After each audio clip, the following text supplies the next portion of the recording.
Welcome, everyone, to Stepping Into Your Leadership. I'm your host, Christine Courtney. Our goal here is to give you some actionable takeaways that will help you lead your teams. Thanks for joining us on this leadership journey. Let's get started. Hello, everybody. Welcome to the Leadership Studio. I'm excited today to have one of my awesome sisters in the house today. Welcome to Diane Cowin. Hello. Welcome back, I should say, Diane. Thank you. Some of you may remember Diane as the one who cried first in the storytelling episode. I can't wait to see how long it takes here, Diane. I'm really going to try this time to keep it together. So we'll see what happens. So as a reminder, Diane works for a global, international top, 10 companies in the world, definitely in the top 100 or something. But she's the Global Transit Market Director for the Americas, to which she wrote to me, in parentheses, that means North and South America for the geographically challenged. And I'm sure you meant me. Clear, that is not for you, audience. I know that you understand that. That is for my sister, who is definitely geographically challenged. But geographically challenged. Thank you so much for that, Miss Global Transit Market Director. The reason that I invited you here today is because we're starting a new series on looking at a lot of different assessments that people take in the workplace. And I know you've taken them along your career, and you always call me up afterwards and you're like, guess what I am? And I'm always good at guessing what you are. You actually are. Yeah. So Diane has taken DISC, Myers-Briggs. I think I've made you take Working Genius. I send her all of them. If her company doesn't do it, then I'm sending them to her anyway, because that's just the type of sis I am. And so today I've invited her to come because she is what we call in Working Genius, someone that has a lot of tenacity. Right? She has other things as well, but she has a lot of tenacity. If you were doing DISC, she has a very high D, which is for dominance, right? She also has some influence in there, but I'm all me. So we're going to focus on the D part of her dominance, even though she's my little sister. And had to get that in. I appreciate that. And so we're going to look at those ways that if we were doing social styles and versatility, her type would be a driver. So it's really the dominant driver or tenacity focused kind of worker that we're seeing in her, and leader. So the reason that I asked Diane is because you also find typically a lot of leaders that have this type, and it's a little called something differently in each assessment. But if you know and how to identify that type, you can start to increase your personal effectiveness by adjusting sometimes your behavior to meet kind of their preference styles occasionally, especially if they're your boss or they're a potential client or somebody that you want to sell to. All right. So Diane, let's define some terms. First of all, when you think of the word tenacity, what do you think about?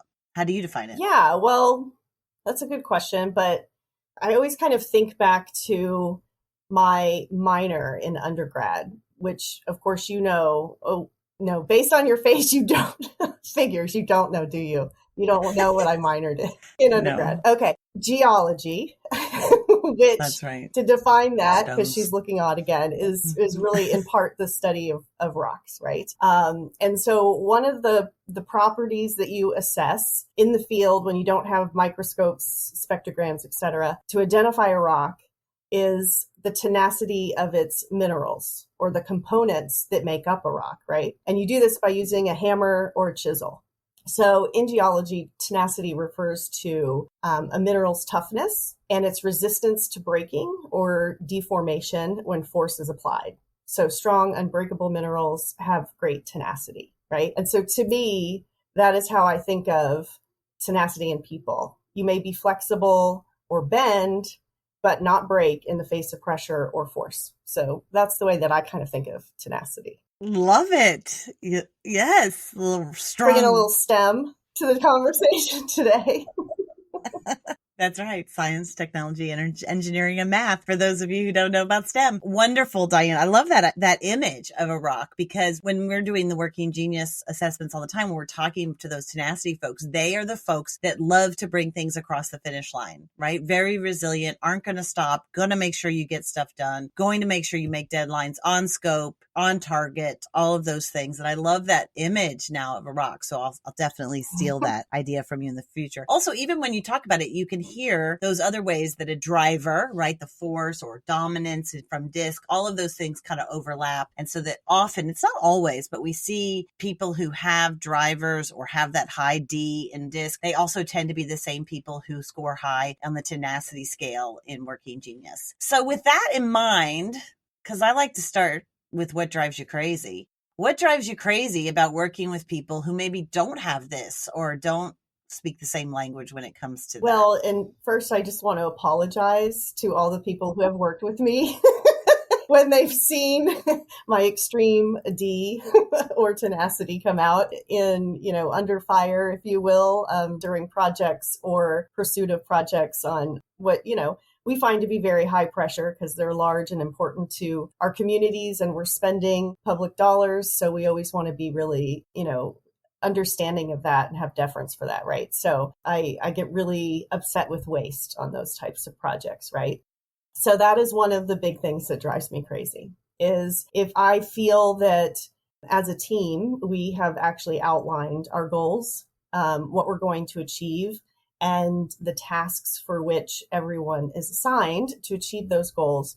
And we have to do it based on time bound, right? So schedules, so that because everyone's interdependent upon each other in these large infrastructure programs and projects. And so if somebody misses a deadline, why they might think it's just a couple of days, it compounds across the program schedule, right? And can be weeks or months or, in a really important element, it could be even a year. And in infrastructure projects, especially with inflation these days, that can cost a lot of money to the public and to our client and to the taxpayers. So not meeting deadlines drives me absolutely crazy when we've all agreed to them very clearly. When you have committed to something to your boss or to your team, more importantly, and you don't do it, or you don't do what you say you're going to do, that drives me crazy. When people don't ask for help and they see that it's going off the rails and they're too nervous, and that can happen, right, with personalities like mine, because people have told me before, well, I was a little nervous to talk to you about it. I was afraid I was going to, get in trouble. And then when they talk to me about it, they see that, really more of my softer side comes out when there's a challenge and they're worried, right? Christine's laughing as I say softer side. Yes, because I'm scared of you too. It's working. But anyway, so, I think the other thing that drives me crazy is a sense of urgency. So again, as I mentioned, we just, with the projects we're on, time is always of essence. And so a sense of urgency to achieve what you say you're going to achieve, all wrapped together is really important to me. So, and that will drive me crazy if that doesn't happen. And I think one of the manifestations early in my career of managing would be when somebody would come into my office to kind of, I call them in and say, okay, we're going to talk about, your tasks for the day or the week or whatever, and kind of outline what you need to accomplish. And they'd come into my office, sit down with their coffee, just kind of casually, and be like, okay, I'm ready. What do we got? Right. And I'm like, do you need a pen? Do you need some paper? They'd be like, no. I'm like, are you sure? Oh my God, it is so good I don't work for you. And they'd be like, well, why? And I said, well, I'm going to give you what you've asked for, which is, kind of the tasks and the things that need to be accomplished. And I want to make sure that, we have a similar understanding of what those are, and that you don't forget one of them, because that would drive me crazy, in your words, Christine. So, I'd always get to the point where everyone knew if they came into my office, they always had a pen and paper with them. So you trained them well. I did. And if any of my people that used to work for me back in the day, they'll laugh at that for sure. Okay, so that's a great list, because it's like textbook, Diane. Those are like the things that are trained in, like, in dealing with a driver. Now, you work, I guess we can say, because you do care so much about the work that you do, and it's always in service of the the bigger good, right? The communities you serve. So Diane works for AECOM, in case you don't remember from the first thing. And so they do have a tremendous responsibility for building important infrastructure. So you do want to take that seriously, right? Whether you're building transit systems or bridges or tunnels or whatever those things are. So Diane, along with what drives you crazy, what are the things, I mean, I guess it's the obvious because it's the opposite, but if you can think of somebody that you work with that when you're working with them, it's just going great because you guys, speak the same language. Can you think of somebody like that, or some, you don't have to say their name, although I'm sure they'd love it, but like what about it is a great partnership with someone who's a driver? Absolutely. I mean, there's so many people I can think of in my industry, whether they work at AECOM or one of our partner firms that we work with, one of our small business firms that we work with, or even, of course, our clients and agencies that we work with across the globe. Because again, we're all focused on the main goal of getting the infrastructure built and serving the communities. But I would say that some of the individuals that I can think of where we really gel well is we have the ability to really think outside of the box together, do some really interesting strategy sessions to come up with solutions, because that's another big thing that tends to be important in our business is there's no project or program ever goes right? There's always something that comes up because they're very complex. Some even say some of our projects are more complex than building a nuclear sub. So lots of systems you've got to deal with. And so something's always going to come up and you have to be able to pivot and deal with it, right? So it's that bend and the tenacity piece. And so working with people who have that capability can keep a very positive mindset when they're facing challenges is always the people that I enjoy working with, because it's more fun, right? We can strategize, we can come up with solutions, and we have fun doing it. Are those people that I really enjoy working with. And that's from all, like I said, all types, whether it's people who are my manager or people that I work with who are on my team, et cetera. So those are the people that I gel with really well. So like hardworking, but yet fun and lighten you up a little bit, like get to your lighter side. Yes, of that. Absolutely. Yeah, that's great. So what do you think let's say you're managing somebody who's you. Okay. So imagine like people that have to manage you, God help them. Think of because there's a lot of people out there that maybe aren't like you, but have folks that work for them like you, right? And they're constantly going, well, wait a minute, like what's the most effective way to work with these folks? Because sometimes they go in and try to lighten them up by going into their office and be like, hey, Diane, what's going on? Right? How's the weekend? Whatever it is. I'm cringing as you say this. I know you are. Isn't that horrible? But I am really fun. It's not horrible. It's just good to know so that you don't take it personally. Yeah. I mean, I think that personalities like mine, if they're focused on a particular task at the time, distraction of any type is frustrating, whether it's good distraction that is, what we'll call bad, whatever that means. But they're both going to be annoying to the individual if they're trying to be on schedule and on task, right? So I think that's one thing to keep in mind is, what I've appreciated in previous managers is them kind of reaching out to me and saying, do you have contact me when you have 5 minutes today so that we can sit down and talk about X, Y, and Z. Then I know what we're going to talk about. So I'm not going into, oh my gosh, what did they need to talk to me? Is something wrong, right? Mode. And also it allows me to kind of finish what I'm doing and get back to them when when it works for me to take care of the tasks that I'm under. So usually a lot of times I'll stop the tasks that I'm in the middle of and contact them immediately, because I also have that part of me where I like that sense of urgency. When I reach out to someone that I manage, I want to hear back from them relatively soon. So that's a hint if you work for a boss that's like me. Don't think that just, contacting them and 3 hours later is going to be okay.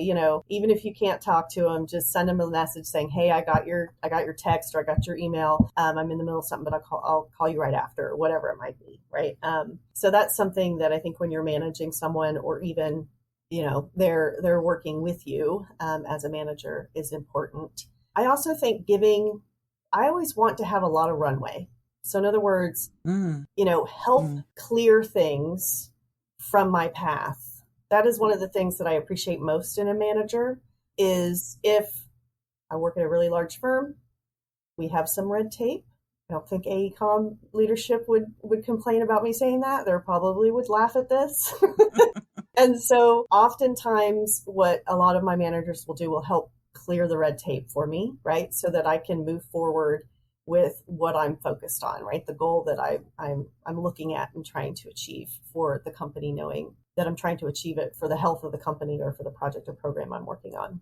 So I think that's another thing is as you manage people that have this type of personality, help them achieve their goals by removing any blocks to that.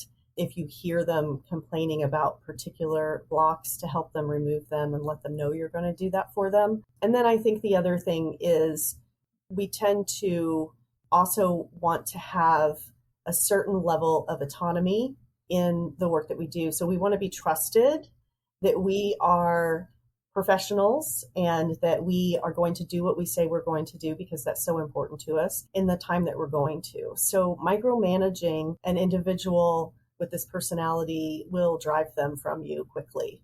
So, yeah.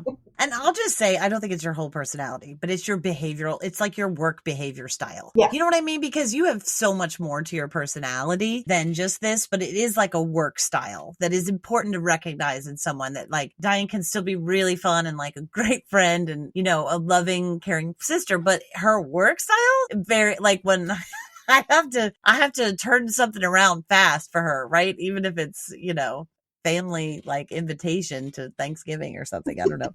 Yeah, I love those keys that you just gave. Autonomy, you know, removing things from their path, a sense of urgency. Now, what about, because I struggle with this sometimes with drivers that have reported to me in the past, okay? Just to be completely honest. Sometimes I find as a manager of them, I avoid giving them feedback, sometimes like feedback that could help them grow or get better, because it's like a little intense, you know? And so sometimes I realize like, well, I never have given this person, I don't give them feedback. And then we have their annual review. And what I'll hear from them is like, I want you to give me feedback. I want you to give me more feedback. And I'm like, okay, but it's hard. So you scare me. What are some tips for folks who might have a driver personality that works for them? Like, what are some tips in providing them feedback without dampening kind of their drive or their enthusiasm or their tenacity? Their excitement. Yeah. You know, I think that's such an individual thing, right? Of course, but I can give some, of course, generalizations. You know, I think of my own self or people that I've managed that have this type of personality. You always want to start with what they have achieved that is really good. And we hear that a lot, right? Like start with the good and then like sandwich, right? The sandwich, like start with the good, give a little bit of bad and then give some good again, right? And it's not necessarily bad, but it's the ability to point out things that need to be improved, right? We call that a compliment sandwich, Diane. Are you promoting a compliment sandwich? I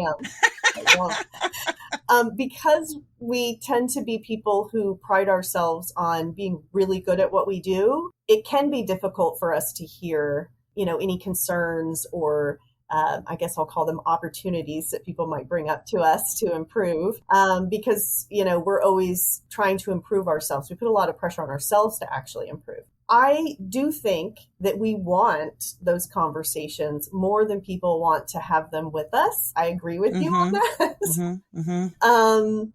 And I think that you'll be surprised at how open the individual is, especially if you're able to say, hey, listen, you're one of the most hardworking people that I work with.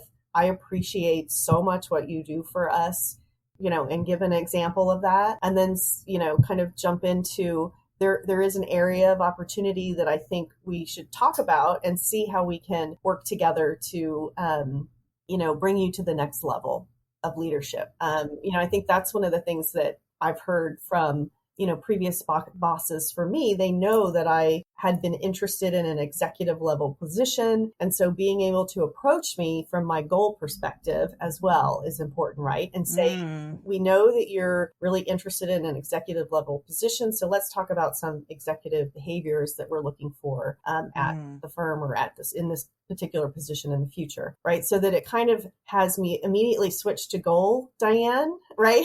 As opposed to I'm being, you know, they're complaining about something about me, right? Like where people just you just naturally go to, Mm-hmm. your little girl or your little boy, and that's like, oh no, I'm not good enough. So, you want to bring it from a different perspective. So I love that. I love the idea of, because people who have a lot of tenacity or drivers or a lot of dominance, they're so goal oriented that use those goals as a way to give feedback. I don't know that I would have been able to identify it that clearly. So I love that. That's great. I'm going to use that idea from now on, which means you got to know what their goals are. yes. Right? Yeah. Oh, That's key. absolutely. Absolutely. And trying to align those goals with the goals of the company, I think, are another area that can cause some tension, right? But it's important because that person that has this type of personality, if they don't align really with the company goals, it's going to be a hard road for them, and it's going to be a hard road for you, right? And sometimes you have to strip down all of the superficial goals that we'll have and get down to the bare essence of what is it that you want to do, right? And so when I've been asked that in the past, it's like, I want to leave a better world than what was here before I was, right? And I'm not going to cry. So Yeah, I don't know. and so when you go to that level, like, I want to help communities thrive. I want to help leave a more sustainable and environmentally positive planet than I walked into, right? And so with that, I'm able to align very easily to my company's goals and vision for this world, right? Because it's all about building sustainable legacies, is what we talk about at AECOM. And so that way my goals align, even if they seem simplistic to me, or like, kind of like, oh, please, that I don't have time for that because I'm doing this bigger stuff. Right. We can be known to do that in this personality. And so really being able to relay their goals that you might have to have them do, like, that are interim steps to the main goal that they have and passion that they have in their life, is a key part of it too. And kind of showing them, the whole path and why it all connects, I think, helps as well. Wow. Yeah, that's great. All right. So let's think about communication, right? Like a communication style, because there are certain things that people appreciate with tenacity. For instance, you did it naturally when you first started. I always say that they tend to talk in bullet form, right? They always tend to know when they're about to say something. You can see their brain go, okay, these are going to be my top 3 points. And then they kind of get to them, whether they actually physically do that with their hands or they're do it with a staccato way of like, next point, next point, next point, However, what are some effective ways to communicate with somebody who's a driver? Let's say you're trying to sell them something. So think about people that you're interviewing to work with you or whatever. What are things that are pluses, and maybe what are some things that are minuses? So yeah, I can think about this a lot from a lot of the agencies we work with, and the individuals at the agencies. They're also very driven, right? They're very focused on the outcomes for the project or program for which we are there to talk to them about, right? So again, I think a little bit to what I was just speaking is understanding and pausing and listening to them as you ask these questions, right? So asking them, what outcomes are you looking for, right? So this is if you're kind of chasing a particular job, if you will, or trying to sell something, you want to know what they want, right? So, and this could be for somebody that you're interviewing with as well. Like, you can say, what type of person, or what attributes in an individual are you looking for, right? So that you can gather the information you need to understand to be able to answer the questions that come forward next. And to the opposite side of that, especially when it comes to these large infrastructure projects, I like to ask the question, which is pretty common in our industry, of saying, what keeps you up at night? What makes you worried?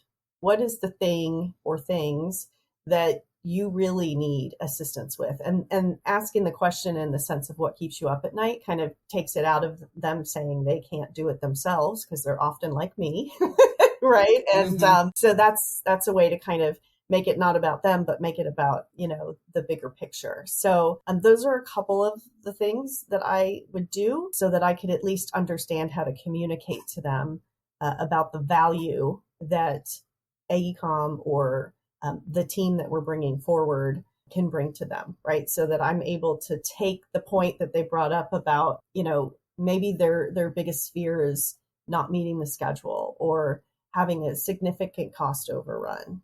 Or maybe it's, how do we clear the utilities before you got to come in and put in a rail line? Because that takes a long time. And there's a lot of things we don't know that are under the ground, right? And so we hear some of the same things over and over, but it's important to know so that we can then, as we answer how we're going to approach something with innovation or, with new technology tools, AI, whatever it might be, while those things are cool, you have to tie it to what they care about, what they're nervous about, or what they see are really the outcomes that they want. Right. Goals, outcomes, target, get across the finish line, anything that's going to be an impediment to that. Right. I love it. KPIs, keep KPIs. Yes. Love it. Also, I think, if I was to take some of the things you said earlier, it would be like, if I'm trying to court you as a client, or I better get back to you quickly. Right. If you ask me a question. Oh yeah. That goes with, to me, it goes without saying, but not always. Right. So that's one of the things that drives me totally nuts. When I go as an executive at a company, I'll go to a CEO of a transit agency or some leadership and say,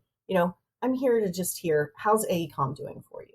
Right. Or, just check in on how we're doing and make sure that we're responding to them appropriately, that we're serving them the way they should be served. And when I hear, oh, well, I've reached out to so-and-so twice and I haven't heard back. And I know it's like a client that's really important to us, right? Or any client really, then that really stresses me out because the best thing you can do and the best way that you can move up in your job, the best way that you can get the next job if you're trying to sell to a particular entity is to do a good job on what you currently are doing for them, right? And to do a good job often means a sense of urgency, completing on time, doing what you said you would. If there's an issue, raise it sooner rather than later, make them aware, and have a solution that you can offer.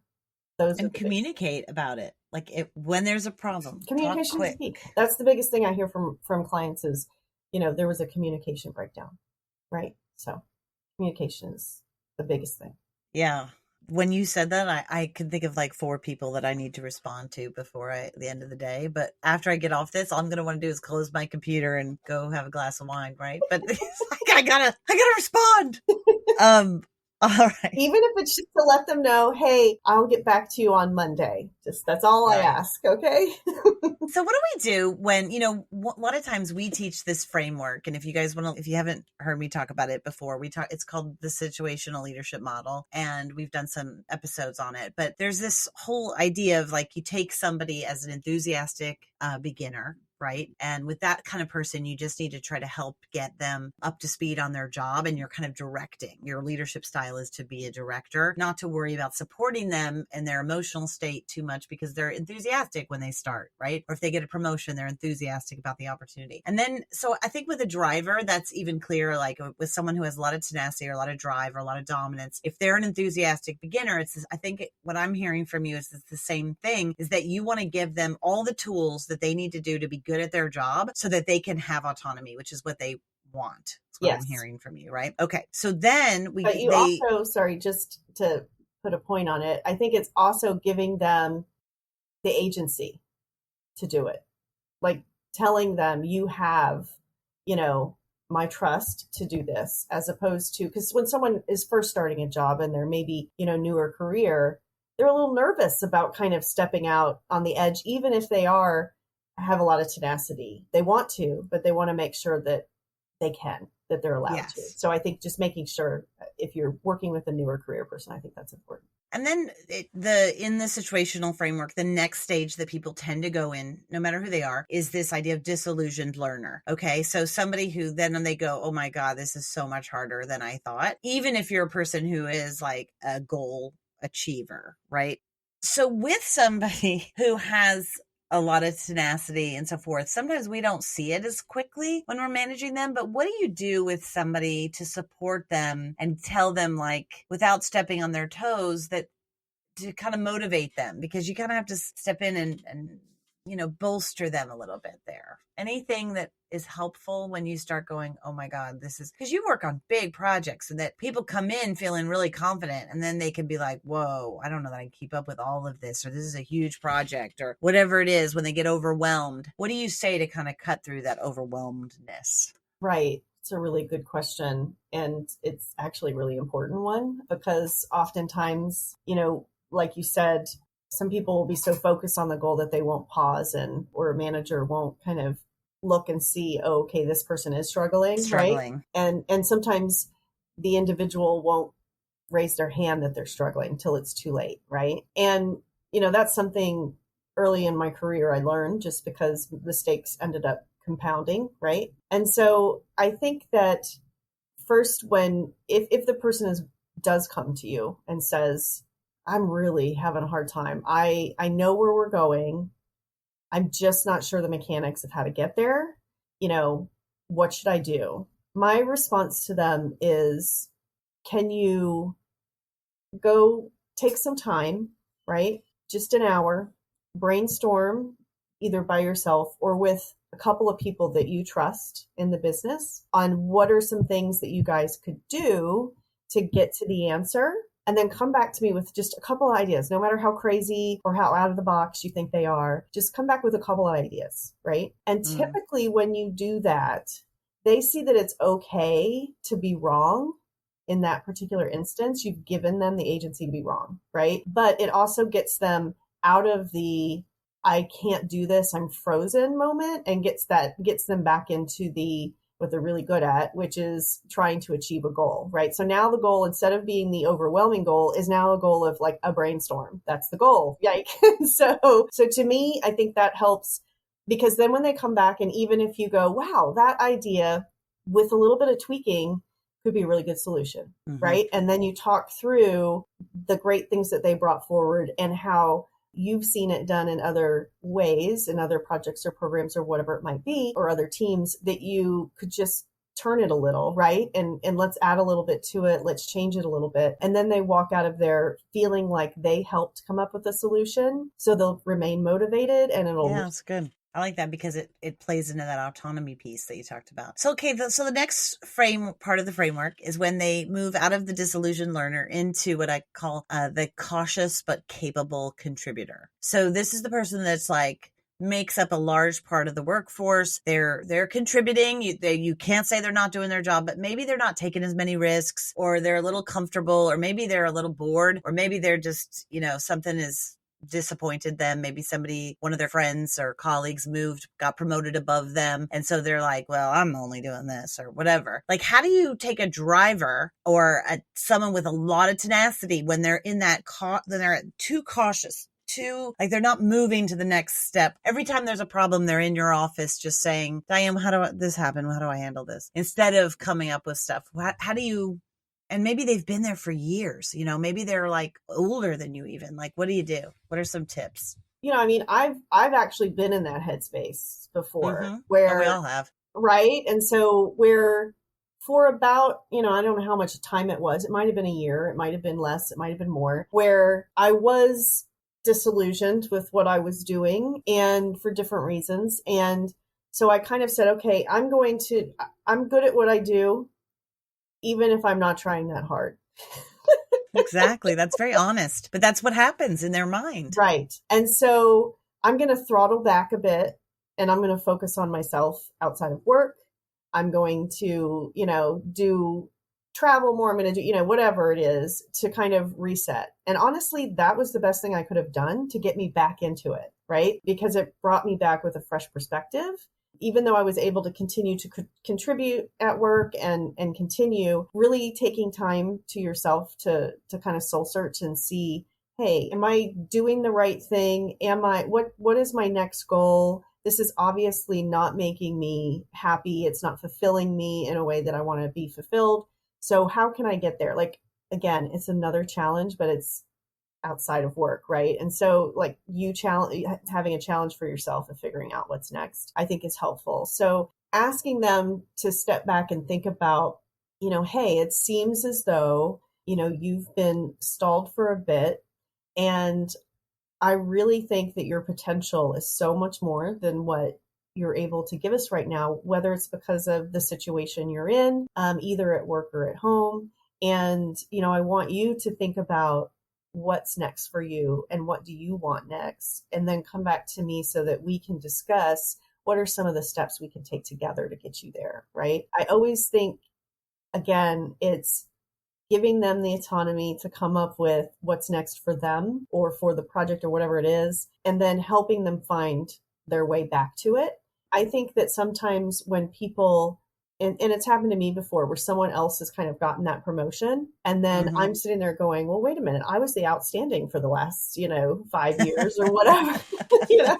Why did I not get the promotion, right? And then you wind up all in that, and then you take a moment and you're like, oh, wait a minute, that's not necessarily even the direction I wanted to go. So I would be very open with my managers at the time and just say, hey, listen, I will tell you that I was a little disappointed of not being thought of for that. But what I am interested in is, what are you thinking of for me in the future? What can we talk about?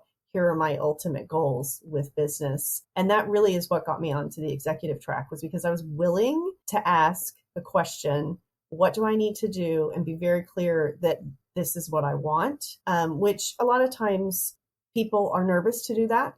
Any person is nervous to do that, but you're never going to get it if you don't ask for it. And people want to help you. Typically your managers are very helpful. And if you're not finding that you gel with your manager, then find someone you do that's in your organization that's a manager that can support you and assist you and work with your manager on your behalf. Yeah.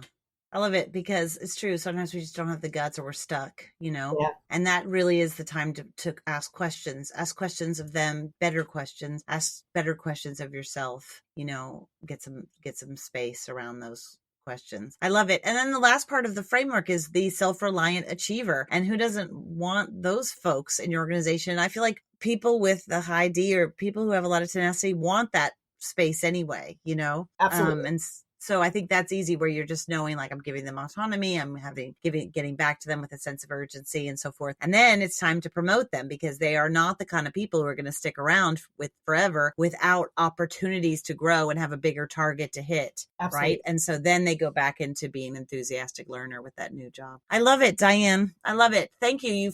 Once again, you never leave me hanging in terms of learning something from you. So I appreciate that. And nice to hear. Thank you. Well, this has been fun. It's been nice to contemplate a little bit about my own personality. And now when someone starts working for you, you can let them listen to this episode. I'm going to. I'm going to be like, I'm just going to bring him into my office, hit play, hand him a pen and a piece of paper.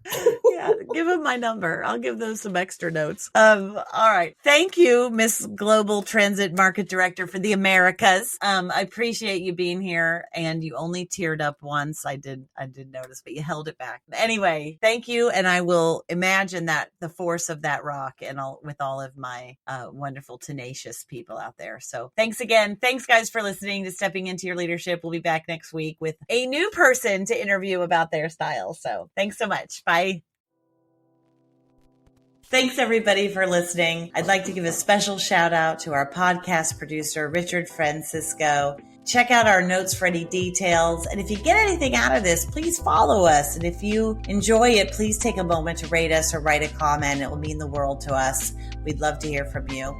And if you just can't get enough, follow me on TikTok and check out tlpnyc.com/podcast for more information.